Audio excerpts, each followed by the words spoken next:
Okay, well, I'm kind of glad with the quality. I mean, I'm satisfied. This is good enough. Seems synchronicity is better between mouth and words.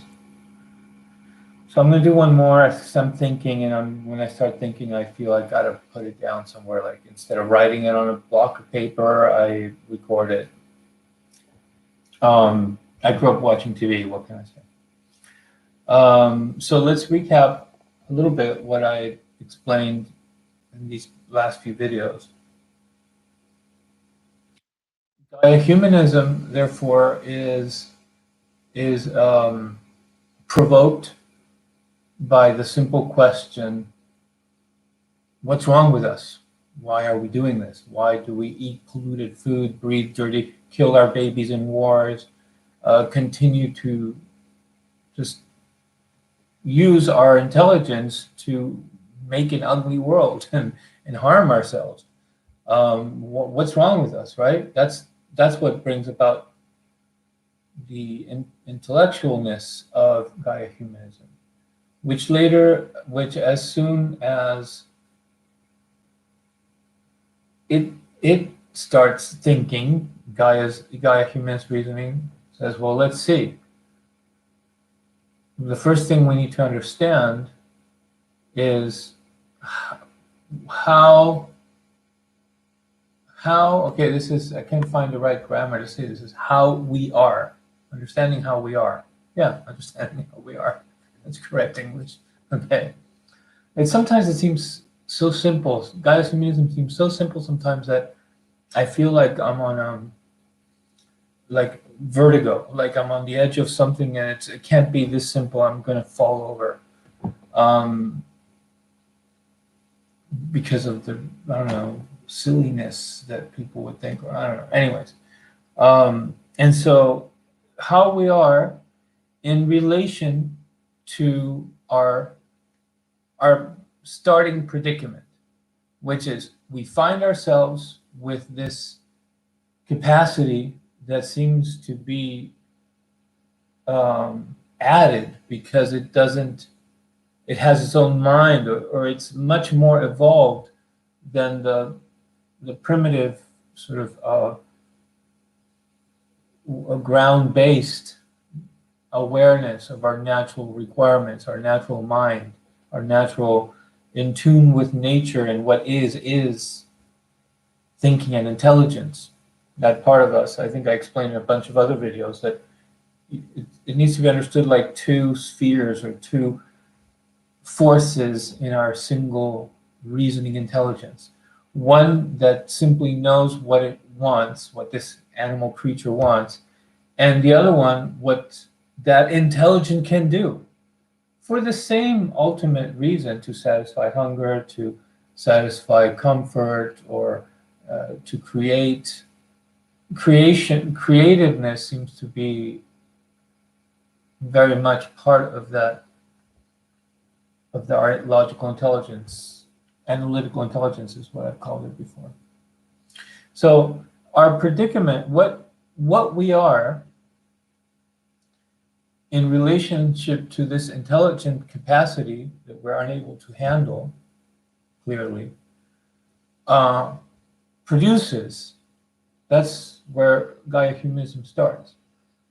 It starts there. It doesn't start in what civilization has started on up until now, which is, for somebody had some twisted idea that they're gonna create something that's good and beautiful and promising, but it's challenged to something that is messed up and will continue to want to make it trip. Like God, as God is not the only source of our the first phase or the first layer of either ancient times and therefore literature, or today's first cornerstone of beliefs, because basic human reasoning about living and about society and life is like we need certain base ideas be put down first for other things to be built on top of it. And that can be, and make sense and be referred to in case we have to understand why I think that. And that goes down towards a more basic, more fundamental, more essential, more root thoughts in the present. And it also goes back in history. And as they go back in history and it gets reinforced with every generation, it more strongly becomes things that we will not question in the present. But anyways, so if you look at how we built it, we started off, or we created this initial starting cornerstone. You know, a lot of things don't make sense, don't they? We have adapted to that. We dismiss it. You know, it doesn't make sense. If you look at scripture, why would God? The Bible is contradictory in so many ways. You know, on one hand, it hurts its own son, or I can't come up with any references right now at this moment, because I'm focusing more on what I need to develop and say. And when you understand what Gaia Humanism exposes, basically describes, everything makes sense. It makes sense to understand how we made a mistake in not seeing our living realistic predicament, this relationship between primitive mind and high intelligence, but rather this mistake we made in thinking that this was done to us. You know, we're the victims of an intention, a perverted game of putting us, see how well we can overcome sin, you know, and things like, see if we can do it or not. And so we can earn stuff, you know, and all sorts of explanations that satisfy having answered that question with an external intent, therefore not de-owning our own predicament. And so Gaia Humanism instead starts saying, we have the first question answered. This is it. This is what we find ourselves in. We just showed up. Look at it this way. We show up in a planet, and all of a sudden with this big, huge intelligence, and wouldn't you know, as soon as we try to use it to feed ourselves or to build something or to think about society and understand the world and whatever, we see that it ends up harming ourselves, or being selfish and causing all sorts of problems, and being cruel to others, and comes up with cruel ideas about God. And so I won't dwell on this anymore. And so Gaia Humanism, when it starts describing the relationship between how we are and how we handle our capacity, our intelligent capacity, we realize that what we need to define very clearly, and it makes sense, it would make sense to any car mechanic. It knows the cars it works on like the palm of its hand, and so should we. We should understand this creature that we are very well to later understand what happens to us when we try to use our very, very capable intelligence. Why do all these problems it keeps causing all these problems? And so that definition of how we are, what we are is both. What we are is what happens to us, what we do. That's what we are. How we are is what needs to be defined better. And that first thing we need to understand, and how we are is very much described by the form evolution, natural physiology, as we may appreciate how an animal flies or exists socially, how we are. starts understanding ourselves this way. And the first thing that we know about ourselves is that we are a collective. We survive because we understand evolution. And evolution does not create a prototype and then makes the group. Evolution just kind of produces like quantitatively, like it were fractals or something. It just all of a sudden a new species appears in several numbers, its first little rearing heads all at once. And so are we. And what that means is that the first and most important thing for our health, and it always goes back to optimal health, optimal conditions, optimal environment, which is defined by the predominant condition that evolution evolved us in. So if we evolved through 90 billion years of underwater, we will best thrive underwater, not because we need to understand it, because evolution is the starting point of optimal health. And so if we want to understand what is optimal health, we need only look at how evolution has developed us through the majority of our developmental eons or billions of centuries or what have you. And we do have these sciences. That's the beauty of Gaia Humanism, is that we already have all the books. We have said a bunch of stuff that seems to be like almost like kind of funny. Like we walk past the person that we're looking for and we don't see them. And we walk in front of them and we never realize, oh, that was the door. That was the entrance. And for example, we talk about how we may have been in the water before, went onto trees, and that could explain some things. And so all these sciences are there, but we have never given it the importance, this determining importance that it has, as it has to start talking about the relationship we have with our high capacity of intelligence and why our first stumble comes. Why?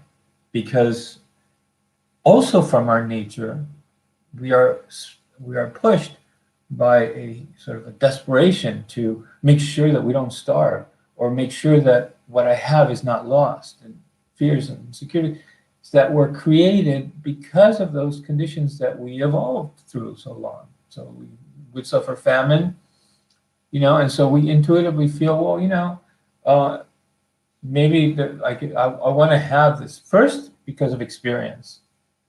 But also experience through so many eons of evolution makes us feel like it makes sense to honor that idea of storing food. Maybe we could have just existed by walking through forests and picking mollusks from the seashore and what have you. But hunting has always been, and there have been times of famine, certainly, I'm sure, through all over our evolution, and so though we have the experience that in this winter that fruit will not grow anymore, and therefore it's a good idea to save it or to dehydrate it, it feels right to us because deep inside us we have suffered famine so much. And so there's something that basically describes a truism of purpose, sort of say. And later, we may use our intelligence to see how better to do it, because we want to make sure that we don't lose, that something will not rob it, some animal will not come into this hut and steal it. Or we have evolved in intense insecurity, and for so many reasons. And well, I don't have all the points that I should probably lay out for our presentation right now.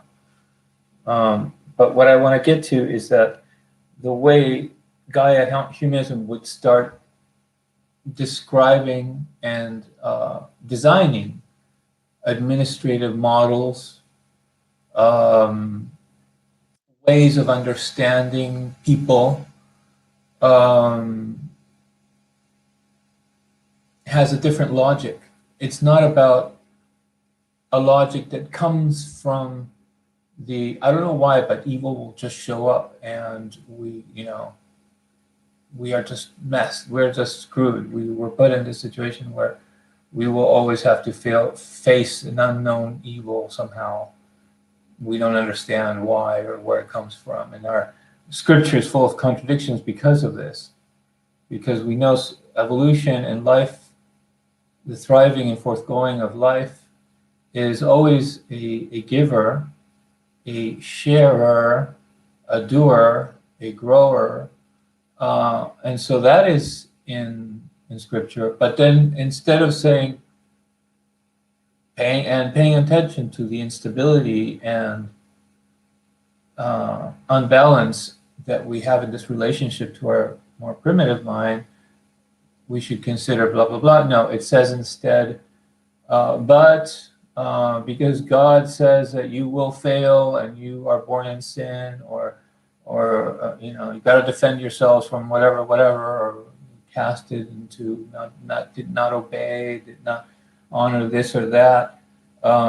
There's an element of explaining where the bad comes from and how to deal with bad, meaning because of bad, we have to think this way, anticipating. So we kind of entrenched ourselves in the primitive construct of our brain instead of creating a world that is a result of owning the relationship of instability and this imbalance that we are as a being, thankfully, because with that intelligence we can do great things for ourselves. And so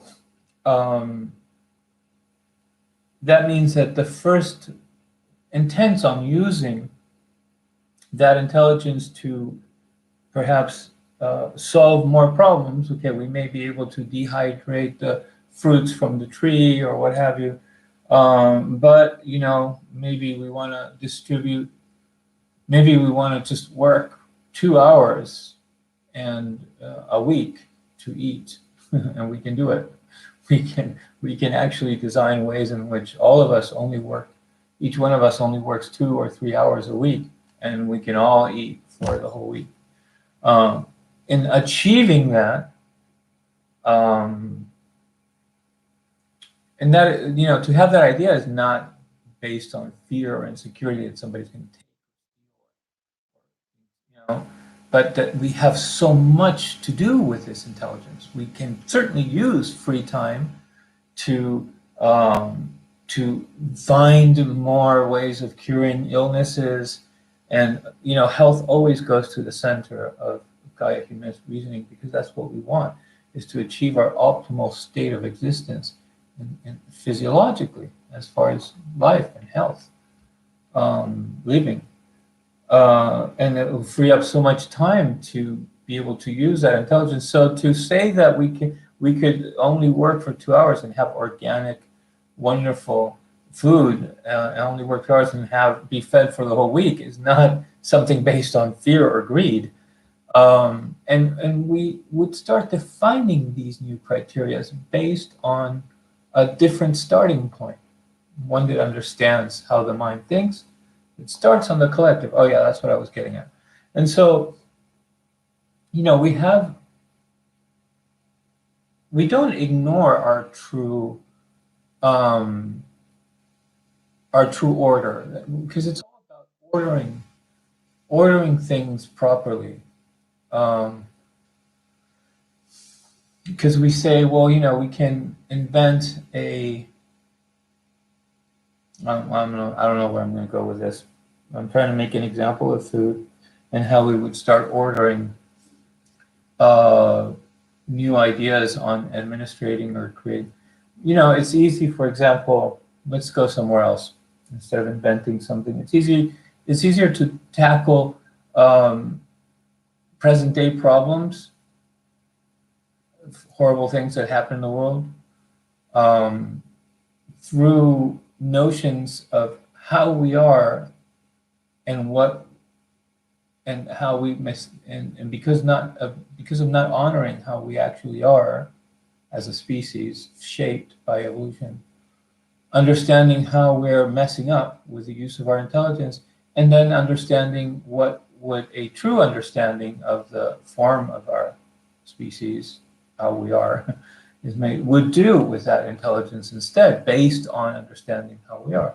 And for example, one that is actually very easy, and we have, it's not like everything, like I said, it's none of this is ever 100% discovery. We go in front of it, we walk in front of it all the time, but we didn't realize we were walking past the axes of of our central truths, and nothing could be better for us than honoring the design of evolution in nature, because we have because of our logical analytical intelligence, this great capacity that we want to explain everything and answer every question with, has proposed a civilization that is wrong, that it has a whole bunch of ideas that are greatly elaborate intellectual ideas based on other philosophies that have been developing, and new thinkers and have come up with. But really, they were just going off into things that sounded smart because they seemed to take a bunch of other things and reprocess them better into something that seems more modern, greater, more, more intellectual. But in reality, because that logical analytical intelligence is not capable of, is not, it is capable, I'm sorry, it is capable. It is not its nature to be harmonized and in tune with what is simply our natural form. It does not propose naturally things that immediately address it because it knows how we are. It doesn't seem to know how we are. We have to tell it this is how we are. So when you design a judicial system, when you design a way of governing a country, when you design um, a way of understanding sexuality, or so many ideas, just ideas in small scale and large scale, all over the place. Uh, Remember to address me, how we are designed by evolution and what is optimal. And for some reason, we have never learned to respect that. And yet, that is where the ultimate and best fitting truth, most healthy and most nourishing and conducive to thriving um, axes or um, explanation is, because of what I explained before, because that's simply how we evolved through the majority of our evolutionary process. And so, for example, let's take the fact that we're first a collective. When you look at judicial system is very obviously built on the idea of an authoritative mind of its own that decided there are bad people and I just made the world that way, and sorry, you have to deal with it. I put the devil there, and so you're born in sin and you got to struggle against your temptations, your weakness here. And then we elaborate it to things that sound a little more modern, like our selfishness. And we know better. We know that people are shaped and formed through societies in the world that develops their mind, but we just don't know how, we don't honor how, what a solution it would be to go by the design of our natural form. We don't see it. We never have seen it. We became loved. We became enamored with the discoveries of the '70s, ecological science and Gaia and self-sustainability and so forth. But it just only reached Yeah, some people, it only reached something, this is a much better, more effective, cleaner way, almost.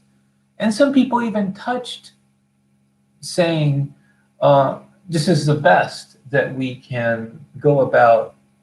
The best is the best. The best is nothing can be better. The best that we can go about agriculture or what have you, or the judicial system. But nobody ever thought it was a big deal because we never thought we were alone in this predicament. We thought, well, we have to keep struggling, and it just can't be so easy. It cannot be that easy. There is a puzzle that God has thrown us in, and that we have to resolve it. So we're like continuing to think we must toil through. Some scriptures said toil. There to toil. We said that. We said, yeah. Well, he knew their creators, our creators, probably knew we were going to toil.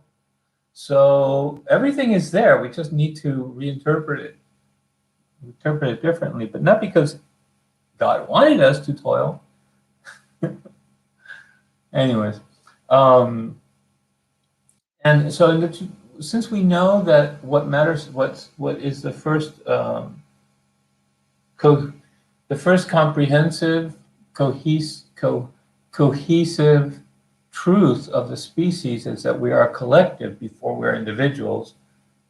Now we've been invaded by individualist ideology. And I'm not a reader. I'm not gonna. I could try to act like a name dropper and say things like Anne Rand and stuff, but I know I've heard things that are in the area, but I'm not. I'm going to try to make it simple because otherwise I'm going to get in trouble. Therefore, if then let's look at the purpose of a judicial system for a country, a legal system. A legal system, a system of law and order, is made for a country so as to administrate the eruptions or the irregularities or the abuses or the things, the problems that society has to deal with, right? Or the tendencies or the injustices. In other words, to attend to the health of the society. We don't need it necessarily because we've proven that we can create, we have a sense of wanting to harmonize. And this is another thing that the Gaia Humanism says, teaches, or describes, that really because we are the form of evolution's will, our first directive, sort of say, or our first of intention, or what we're most conducive to settle onto is peace. It's things working out well, getting along, not seeing things go bad, not seeing others fail, or expect enemies to attack us, or be prepared to defend because, no, we have taught ourselves, though, because of the wrong explanation I keep going back to think that we are to expect an enemy, a bad to just, unstoppably, unavoidably happen. But in reality, that's not how we are. How we are is the form evolution gave us, and that is a species that first wants to be stable so that it can continue thriving and proliferating. So, and this makes sense because we are a collective. Otherwise, we couldn't first be a collective. And so that means that when we falter, or when we, what's the best word here? When in a society somebody gets crazy, they pray to their primitive nature and reactions, emotional reactions, and whatever we are, will all of a sudden act irate and do something unfair, unjust, take something that doesn't belong to them, or just be wrong and unjust to their friends or their couple, or and just do something that for which we have said, let's create law to deal with those situations, though we've always had ways of dealing with it. That's what we forget. But as soon as the person that was wronged would walk out into the street and say, he did this, she did this to me, whatever, others would react. Others react and walk towards that person and say, what have you done? Go back there and give her back her possessions, and we're mad at you. And the person honors that, cares about that. Why?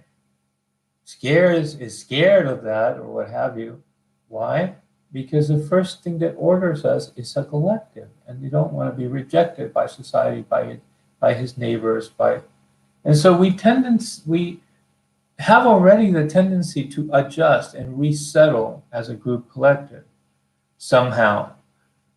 Law and order pretends to do it in a sterile way by rules that we need to obey. So it doesn't ever get to exalted situations in which maybe somebody is lynched in the middle of the street because they couldn't control themselves and they couldn't just spank him and send him back to say, I'm sorry, but they ended up killing him. So,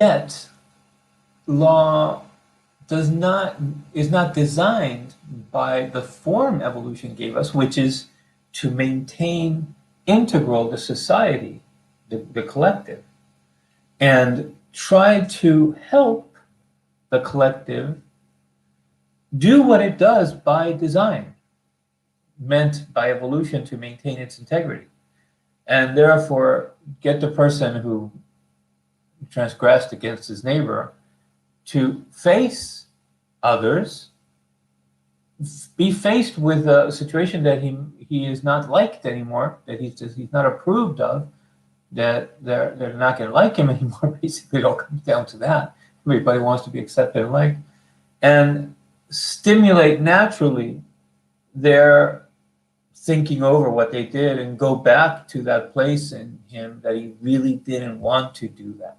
Because deep down inside, nobody really wants to hurt others deep down inside, and we always go back to the same starting point. So a legal law system that would, even a penitentiary system, we call it penitentiary, now we call it penitentiary, would be called something else. We try, right? We gave it correctional institute. It's like a part of us really knows that there's something that we're not doing right, and we kind of know that if we say it this other way, we're close to what is correct, but we still miss the mark. We keep walking right in front of it and never open the door, never go into it, because we're just too conditioned to think that there's got to be bad. We got to defend ourselves from the devil and evil, and really there wasn't. It is just this difficulty in handling what we do.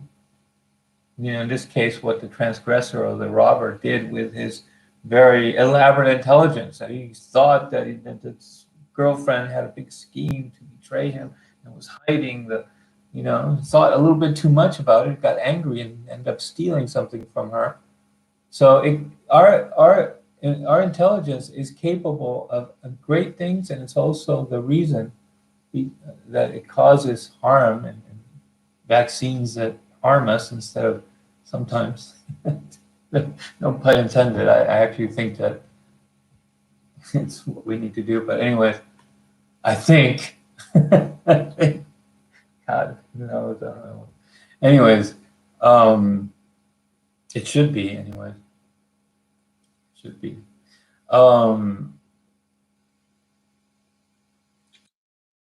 Yeah. So the judicial system could be redesigned to help us be our best. Like Melania says. the best. Um, really, you know, it's everything that is about institutional, teaching, Montessori. We have a better idea that we have to stimulate where kids want to go and just kind of guide them to learn, to use their motivation, to discover, and they learn better when they play, using what they learn, and they interact with each other, and they build something with what they're learning of their own imagination. And so but nobody thought Montessori was onto anything. Some people did. Some of us realized that Maria was right on track. But the world as a whole, which means in this case, in today's condition, means the majority of the power held by those that do effectuate control, authority, driving where we're going to go, decisions and events, that constitutes the majority right now. Even though there's a great number of people that are in the area, in this area, walking right in front of the door, but they're in this area.